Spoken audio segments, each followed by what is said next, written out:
ಆತ್ಮೀಯ ಬಂಧುಗಳೇ, ಶ್ರೀಮದ್ ಭಾಗವತಂ ಸ್ಕಂದ 3 ಅಧ್ಯಾಯ 5 ವಿದುರ ಮೈತ್ರೇಯ ಸಂವಾದ. ಇದರಿಂದ ನಾವು ಇವತ್ತು 9ನೇ ಶ್ಲೋಕವನ್ನು ತಿಳ್ಕೊಳ್ಳೋಣ. ಶ್ಲೋಕ 9.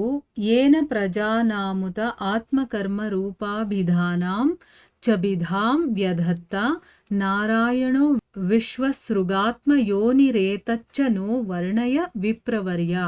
ಅನುವಾದ: ಬ್ರಾಹ್ಮಣೋತ್ತಮರೇ, ಬ್ರಹ್ಮಾಂಡದ ಸೃಷ್ಟಿಕರ್ತ ಮತ್ತು ಸ್ವಯಂ ಪೂರ್ಣ ಪ್ರಭುವಾದ ನಾರಾಯಣನು ಹೇಗೆ ವಿವಿಧ ಜೀವಜಂತುಗಳ ಪ್ರಕೃತಿಗಳು, ಚಟುವಟಿಕೆಗಳು, ರೂಪಗಳು, ಲಕ್ಷಣಗಳು ಮತ್ತು ಹೆಸರುಗಳನ್ನು ಬೇರೆ ಬೇರೆಯಾಗಿ ಸೃಷ್ಟಿಸಿದನೆಂಬುದನ್ನು ದಯವಿಟ್ಟು ವಿವರಿಸಿ. ಇದು ಶ್ಲೋಕ ಮತ್ತು ಅದರ ಅನುವಾದ. ಈಗ ಭಾವಾರ್ಥದ ಮೂಲಕ ನಾವು ಇದರ ಅರ್ಥವನ್ನು ತಿಳ್ಕೊಳ್ಳೋದಕ್ಕೆ ಪ್ರಯತ್ನ ಮಾಡೋಣ. ಓದ ಭಾಗದಲ್ಲಿ ನಾವೇನು ತಿಳ್ಕೊಂಡಿದ್ವಿ?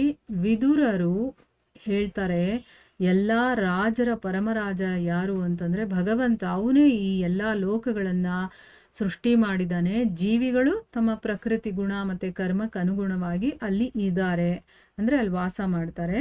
ಅವನು ಬೇರೆ ಬೇರೆ ರಾಜರು ಮತ್ತು ಅವರನ್ನು ಆಳುವವರನ್ನು ಕೂಡ ಸೃಷ್ಟಿ ಮಾಡಿರುವಂಥವನು ಭಗವಂತಾನೆ ಅಂತ ಹೇಳಿದ್ರು. ಇಲ್ಲಿ ಮುಂದುವರೆದು ಹೇಳ್ತಾ ಇದ್ದಾರೆ, ಬ್ರಾಹ್ಮಣೋತ್ತಮರೇ, ಬ್ರಾಹ್ಮಣರಲ್ಲೇ ಉತ್ತಮರಾಗಿರುವಂಥವರೇ, ಬ್ರಹ್ಮಾಂಡದ ಸೃಷ್ಟಿಕರ್ತ ಅಂದರೆ ಈ ಬ್ರಹ್ಮಾಂಡವನ್ನು ಸೃಷ್ಟಿ ಮಾಡಿರುವಂಥವನು, ಮತ್ತು ಸ್ವಯಂ ಪೂರ್ಣ ಪ್ರಭುವಾದ ನಾರಾಯಣ ಇದಾನಲ್ಲ, ಅವನು ಹೇಗೆ ಈ ರೀತಿ ಬೇರೆ ಬೇರೆ ಜೀವಜಂತುಗಳನ್ನು ಸೃಷ್ಟಿ ಮಾಡ್ತಾನೆ. ಅವುಗಳ ಪ್ರಕೃತಿಗಳು ಅಂದರೆ ಒಂದೊಂದು ಜೀವಿ ಕೂಡ ಒಂದೊಂದು ಬೇರೆಯ ಪ್ರಕೃತಿಯನ್ನು ಹೊಂದಿರುತ್ತೆ ಅಲ್ವಾ. ಈಗ ನಾನು ಇದ್ದಾಗೆ ಇನ್ನೊಬ್ರು ಇರೋಕ್ಕಾಗಲ್ಲ, ಇನ್ನೊಬ್ರಿದ್ದಾಗೆ ಇನ್ನೊಬ್ರು ಇರೋಕ್ಕಾಗಲ್ಲ. ಆ ರೀತಿ ಒಬ್ಬೊಬ್ಬರ ಪ್ರಕೃತಿನೂ ಬೇರೆ ಬೇರೆ ಆಗಿದೆ. ಮತ್ತು ಅವ್ರು ಮಾಡುವಂತಹ ಕ್ರಿಯೆಗಳು ಕೂಡ ಬೇರೆಯಾಗಿದೆಯಲ್ಲ, ಅದನ್ನು ಹೇಗೆ ಮಾಡ್ತಾನೆ. ಮತ್ತು ಒಬ್ಬೊಬ್ಬರು ಒಂದೊಂದು ರೂಪ ಇದೆ. ಮನುಷ್ಯರಲ್ಲೇ ನೋಡಿ, ಒಬ್ರಿದ್ದಾಗಿ ಇನ್ನೊಬ್ರು ಇರೋದಿಲ್ಲ, ಒಂದು ಸ್ವಲ್ಪ ಆದರೂ ವ್ಯತ್ಯಾಸ ಇರುತ್ತೆ. ಮತ್ತು ಲಕ್ಷಣಗಳು ಅಷ್ಟೇ, ಒಬ್ಬರಲ್ಲಿರುವಂಥ ಲಕ್ಷಣ ಇನ್ನೊಬ್ಬರಲ್ಲಿರೋಲ್ಲ. ಮತ್ತು ಹೆಸರುಗಳನ್ನು ಕೂಡ ಬೇರೆ ಬೇರೆಯಾಗಿ ಸೃಷ್ಟಿ ಮಾಡಿದ್ದಾನೆ ಅನ್ನೋದ್ರ ಬಗ್ಗೆ ನನಗೆ ದಯವಿಟ್ಟು ವಿವರಿಸಿ ಅಂತ ಕೇಳ್ಕೊಳ್ತಾ ಇದ್ದಾರೆ. ಅಂದರೆ ಒಂದೊಂದು ಜೀವರಾಶಿ ಮತ್ತು ಅದರ ಬಣ್ಣ, ಗುಣ, ಕರ್ಮ, ಕ್ರಿಯೆ, ಅದರ ಸ್ವರೂಪ ಎಲ್ಲ ಬೇರೆ ಬೇರೆಯಾಗಿರುತ್ತಲ್ಲ, ಅದನ್ನು ಹೇಗೆ ಸೃಷ್ಟಿ ಮಾಡ್ತಾನೆ ಅದ್ರ ಬಗ್ಗೆ ನನಗೆ ತಿಳಿಸಿ ಅಂತಂದ್ಬಿಟ್ಟು ಕೇಳ್ಕೊಳ್ತಾ ಇದ್ದಾರೆ. ಈಗ ಭಾವಾರ್ಥದಲ್ಲಿ ಗುರುಗಳೇನು ಹೇಳ್ತಾ ಇದ್ದಾರೆ ಅಂತ ತಿಳ್ಕೊಳ್ಳೋಣ. ಪ್ರತಿಯೊಬ್ಬ ಜೀವಿಯು ಭೌತಿಕ ಪ್ರಕೃತಿ ಗುಣಗಳ ಪ್ರಕಾರ ತನ್ನ ಸ್ವಾಭಾವಿಕ ಒಲವುಗಳ ಯೋಜನೆಗೆ ಒಳಪಟ್ಟಿರುತ್ತಾನೆ. 3 ಪ್ರಕೃತಿ ಗುಣಗಳ ಪ್ರಕಾರ ಅವನ ಕಾರ್ಯವು ಅಭಿವ್ಯಕ್ತವಾಗುತ್ತದೆ. ಅವನ ಕಾರ್ಯಕ್ಕನುಸಾರವಾಗಿ ಅವನ ರೂಪ ಮತ್ತು ದೈಹಿಕ ಲಕ್ಷಣಗಳು ರೂಪಿತವಾಗಿರುತ್ತವೆ. ಅವನ ದೈಹಿಕ ಲಕ್ಷಣಗಳಿಗೆ ಅನುಸಾರವಾಗಿ ಅವನ ಹೆಸರು ನಿರ್ದೇಶಿತವಾಗಿರುತ್ತದೆ. ಅಂದರೆ ಹೇಗೆ ಸೃಷ್ಟಿಯಾಯಿತು ಅನ್ನೋದನ್ನ ಇಲ್ಲಿ ಗುರುಗಳು ಹೇಳ್ತಾ ಇದ್ದಾರೆ. ಏನು ಅಂದರೆ ಪ್ರತಿಯೊಬ್ಬ ಜೀವಿ ಕೂಡ ಈ ಭೌತಿಕ ಪ್ರಕೃತಿಯ ಗುಣಗಳ ಪ್ರಕಾರ 3 ಗುಣಗಳಿದೆಯಲ್ವಾ, ಸತ್ವ, ರಜ, ತಮೋ ಅಂತಂದ್ಬಿಟ್ಟು, ಅದರ ಪ್ರಕಾರ ಈಗ ನನ್ನ ಒಂದು ಗುಣ ಏನಿರುತ್ತೋ ಅದರ ಪ್ರಕಾರ ನನಗೆ ಒಲವು ಅನ್ನೋದು ಬರುತ್ತೆ. ಅಂದರೆ ಆ ಗುಣಗಳ ಪ್ರಕಾರ ತನ್ನ ಸ್ವಾಭಾವಿಕವಾದಂತಹ ಒಲವುಗಳ ಯೋಜನೆಗೆ, ಅಂದರೆ ಸತ್ವಗುಣ ನನ್ನಲ್ಲಿ ಇದ್ದಾಗ ಅದು ಸ್ವಾಭಾವಿಕವಾಗಿ ಅಂಥ ಕಡೆನೇ ನನ್ನನ್ನು ಎಳ್ಕೊಂಡು ಹೋಗುತ್ತೆ, ಆಯಿತಾ. ಅದೇ ನನ್ನಲ್ಲಿ ರಜೋಗುಣ ಇದ್ದರೆ ಆ ಕಡೆಗೆ ನನ್ನನ್ನು ಕರ್ಕೊಂಡು ಹೋಗುತ್ತೆ, ಅದ್ರ ಕಡೆನೇ ನನಗಿಷ್ಟ ಇರುತ್ತೆ. ಅಂಥ ವ್ಯಕ್ತಿಗಳಾಗಿರ್ಬೋದು, ಅಂಥ ಕೆಲಸಗಳಾಗಿರ್ಬೋದು, ಅಥವಾ ಅಂಥ ಊಟ ಆಗಿರ್ಬೋದು, ಎಲ್ಲ ನನಗೆ ಆ ಸಾತ್ವಿಕದೇ ಇಷ್ಟ ಆಗುತ್ತೆ. ನಾನು ತಮೋಗುಣಿಯಾಗಿದ್ದರೆ ನನಗೆ ಅದೇ ಇಷ್ಟ ಆಗ್ತಾ ಇರುತ್ತೆ. ಆ ರೀತಿ ಯೋಜನೆಗೆ ಒಳಪಟ್ಟಿರ್ತಾನೆ. 3 ಗುಣಗಳು ಪ್ರಕಾರ ಅವನ ಒಂದು ಕೆಲಸ ಕೂಡ ಅಭಿವ್ಯಕ್ತವಾಗುತ್ತೆ. ಅಂದರೆ ನನ್ನಲ್ಲಿ ರಜೋಗುಣ ಮತ್ತು ತಮೋಗುಣ ಮಿಕ್ಸ್ ಆಗಿದ್ದರೆ ಅಂಥ ಕೆಲಸಗಳೇನಿದೆಯೋ ಅದು ನನಗೆ ಸಿಕ್ಕಿರುತ್ತೆ. ಅದೇ ನನ್ನಲ್ಲಿ ಸತ್ವಗುಣ, ರಜೋಗುಣ ಎರಡೂ ಮಿಕ್ಸ್ ಆಗಿದ್ರೆ ಅಂಥ ಗುಣಗಳಿರುವಂಥ ಕಾರ್ಯ, ಅಂಥ ಜನಗಳೇ ನನಗೆ ಸಿಗ್ತಾರೆ, ಅಂಥ ಕೆಲಸಗಳನ್ನೇ ನಾನು ಮಾಡ್ತೀನಿ. ಆಮೇಲೆ ಆ ಕೆಲಸಕ್ಕನುಸಾರವಾಗಿ ನನ್ನ ರೂಪ ನಿರ್ಧಾರಿತವಾಗುತ್ತೆ. ನನ್ನ ಕೆಲಸ ಹೇಗಿರುತ್ತೋ ಆ ರೀತಿ ರೂಪ ನನಗೆ ಸಿಗುತ್ತೆ. ಆಮೇಲೆ ಆ ರೀತಿಯ ದೈಹಿಕ ಲಕ್ಷಣಗಳು ಕೂಡ ನನಗೆ ಸಿಕ್ಕಿರುತ್ತೆ. ಅಂದರೆ ಆ ದೇಹದ ಲಕ್ಷಣಗಳಿಗೆ ಕಾರಣ ಕೂಡ ನಮ್ಮಲ್ಲಿರುವಂಥ ಗುಣಗಳೇ ಆಗಿರುತ್ತೆ. ಅವನ ದೈಹಿಕ ಲಕ್ಷಣಕ್ಕೆ ಅನುಸಾರವಾಗಿ ಅವನ ಹೆಸರು ಕೂಡ ನಿರ್ದೇಶಿತವಾಗಿರುತ್ತೆ. ಈಗ ನಮ್ಮ ಹೆಸರು ಕೂಡ ನನ್ನ ಒಂದು ಗುಣ, ಕರ್ಮ, ನನ್ನ ದೇಹ ಹೇಗಿದೆ ಅದಕ್ಕೆ ತಕ್ಕಂಗೆ ನನಗೆ ಹೆಸರು ಇರುತ್ತೆ ಅನ್ನೋದನ್ನ ಇಲ್ಲಿ ಹೇಳ್ತಾ ಇದ್ದಾರೆ.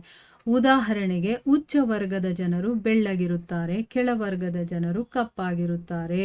ಈ ಬಿಳಿ ಮತ್ತು ಕಪ್ಪು ವಿಭಾಗವು ಬದುಕಿನ ಒಳ್ಳೆಯ ಮತ್ತು ಕೆಟ್ಟ ಕರ್ಮಗಳನ್ನು ಅನುಸರಿಸಿರುತ್ತದೆ. ಉತ್ತಮವಾದ ಉಚ್ಚ ವರ್ಗದ ಕುಟುಂಬದಲ್ಲಿ ಜನಿಸಿ ಶ್ರೀಮಂತನಾಗಲು, ವಿದ್ವಾಂಸನಾಗಲು, ಸುಂದರವಾದ ದೇಹ ಲಕ್ಷಣಗಳನ್ನು ಹೊಂದಲು ಪುಣ್ಯಕರ್ಮಗಳಿಂದ ಸಾಧ್ಯವಾಗುತ್ತದೆ. ಅಂದರೆ ಇಲ್ಲಿ ಯಾರ್ಯಾರಿಗೆ ಯಾವ ರೀತಿಯ ದೇಹ ಮತ್ತು ಬಣ್ಣ ಮತ್ತು ಅವನಿಗೆ ಕರ್ಮ, ಅವನಿಗೆ ಸಿಗುವಂಥ ಒಂದು ಮನೆ ಎಲ್ಲ ಹೇಗೆ ನಿರ್ಧಾರ ಆಗುತ್ತೆ ಅಂತ ಹೇಳ್ತಾ ಇದ್ದಾರೆ. ಉದಾಹರಣೆಯನ್ನು ಇಲ್ಲಿ ಕೊಡ್ತಾ ಇದ್ದಾರೆ, ನಮ್ಗೆ ಅರ್ಥ ಆಗಲಿ ಅಂತ ಹೇಳ್ತಾ ಇದ್ದಾರೆ. ಇಲ್ಲಿ ಏನು ಅಂತಂದರೆ, ಈಗ ಉನ್ನತ ವರ್ಗದ ಜನರು ನೋಡೋದಕ್ಕೆ ಸ್ವಲ್ಪ ಬೆಳ್ಳಗಿರ್ತಾರೆ, ಕೆಳವರ್ಗದ ಜನರು ಹೇಗಿರ್ತಾರೆ, ಕಪ್ಪಾಗಿರ್ತಾರೆ. ಈ ಬಿಳಿ ಮತ್ತು ಕಪ್ಪು ಅನ್ನುವಂಥದ್ದು ಹೇಗೆ ಡಿಸೈಡ್ ಆಗುತ್ತೆ ಅಂತಂದರೆ, ಬದುಕಿನ ಒಳ್ಳೆಯ ಮತ್ತು ಕೆಟ್ಟ ಕರ್ಮಗಳನ್ನು ಇದು ಅನುಸರಿಸಿರುತ್ತೆ. ಈಗ ಉತ್ತಮವಾದಂತಹ ಒಂದು ಒಳ್ಳೆ ಕುಟುಂಬದಲ್ಲಿ ನಾವು ಹುಟ್ಟಬೇಕು, ಶ್ರೀಮಂತನಾಗಿರಬೇಕು ಅಥವಾ ವಿದ್ವಾಂಸನಾಗಿರಬೇಕು, ಸುಂದರವಾದಂತಹ ದೇಹ ಲಕ್ಷಣಗಳನ್ನು ನಾವು ಹೊಂದಿರಬೇಕು ಅಂತಂದರೆ ಅದು ಪುಣ್ಯ ಕರ್ಮಗಳಿಂದ ಮಾತ್ರ ಸಾಧ್ಯ ಆಗುವಂಥದ್ದು.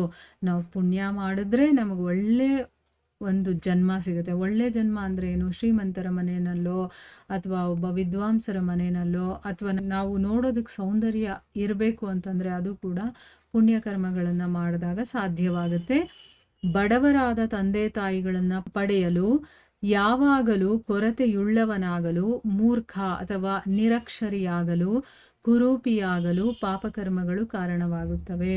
ಈಗ ನಾವು ಬಡತನದ ಮನೆಯಲ್ಲಿ ಹುಟ್ಟಬೇಕು ಅಂತಂದರೆ ಅದಕ್ಕೆ ಕಾರಣ ಏನು ಅಂತಂದರೆ ನಾವು ಮಾಡಿರುವಂಥ ಪಾಪಕರ್ಮಗಳು. ಅಂದರೆ ಬಡ ತಂದೆ ತಾಯಿಗಳನ್ನು ಪಡೆಯೋದು, ಅಥವಾ ಯಾವಾಗಲೂ ಏನಾದರೂ ಒಂದು ಕೊರತೆ ಇರುತ್ತೆ ಮನೆಯಲ್ಲಿ, ಎಲ್ಲನೂ ಇರೋದೇ ಇಲ್ಲ, ಏನಾದರೂ ಒಂದು ಕೊರತೆ ಇರುತ್ತೆ.